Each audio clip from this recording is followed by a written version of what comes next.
Le troisième épisode de Becoming Brigitte par Candace Owens est une véritable bombe. Tout est étrange dans cette histoire. Emmanuel Macron ne semble pas avoir de lien naturel avec ses parents ni ses frères et sœurs. Une relation presque exclusivement centrée sur sa grand-mère. Des détails sur son enfance qui semblent tout sauf spontanés. Et quand on creuse, les incohérences ne s'arrêtent pas là. Un premier mari dont on ne retrouve presque aucune trace.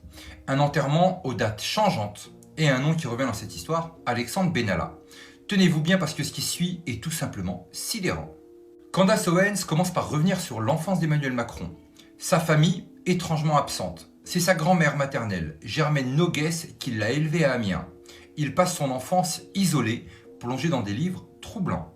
Parmi ses lectures favorites, Le Roi des Aulnes de Michel Tournier, un livre avec des passages qui flirtent avec la pédophilie. André Gide, un auteur qui a avoué avoir une attirance pour des très jeunes garçons. Et ce n'est pas tout. Sa grand-mère, surnommée Manette, avait joué un rôle déterminant. Macron le dit lui-même dans le livre Révolution. J'ai passé mon enfance dans les livres. Je me souviens de ces petits matins où j'allais dans sa chambre et où elle me racontait des histoires. Mais quel type d'histoire lui racontait-elle réellement ? Germaine Noguès n'est pas une institutrice ordinaire. Elle enseignait dans une école jésuite, un environnement élitiste où la formation va bien au-delà que l'éducation classique. Elle lui a appris le latin et la rhétorique dès son plus jeune âge. Elle lui a inculqué une vision du pouvoir très structurée. Et surtout, elle lui a transmis une culture littéraire pour le moins dérangeante. Michel Tournier ne se contente pas de flirter avec l'interdit dans Le Roi des Aulnes.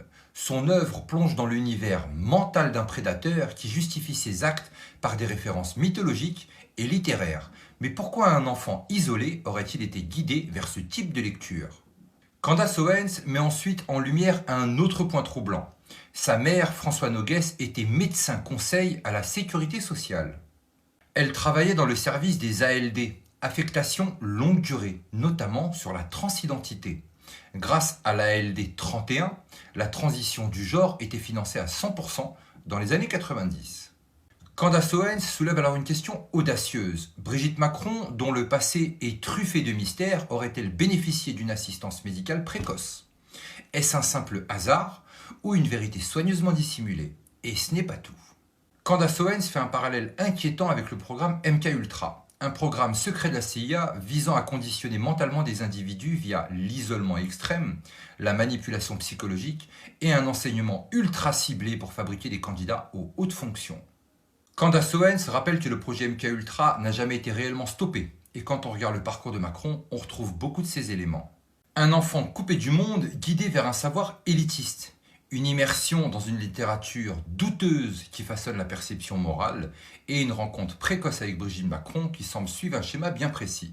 Alors, simple coïncidence ou formation programmée ? C'est ici que Candace Owens aborde le mystère André-Louis Osière. Qui est cet homme ? Aucune trace officielle de son travail dans les banques où il aurait été employé et une seule photo connue, celle de son mariage avec Brigitte. Mais le plus troublant, c'est sa mort.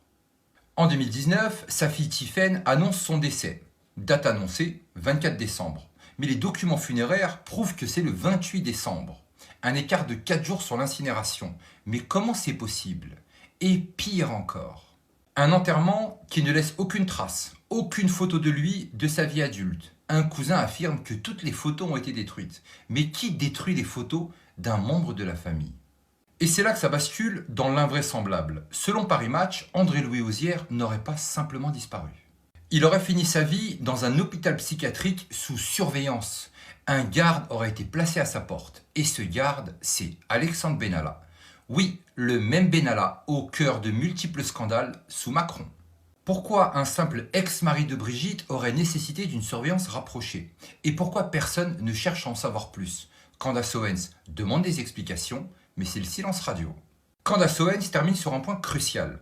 La presse affirme que les théories autour de Brigitte étaient de la diffamation, mais aucun tribunal n'a tranché sur son identité. Seule une photo a été utilisée pour discréditer les enquêtes. Alors les questions restent entières. Pourquoi autant de zones d'ombre ? Pourquoi aucune réponse sur André-Louis Osière ? Pourquoi autant d'incohérences sur l'enfance d'Emmanuel Macron ? Et pourquoi Benalla apparaît-il dans cette affaire ? Alors dites-moi en commentaire, vous trouvez ça normal, vous ?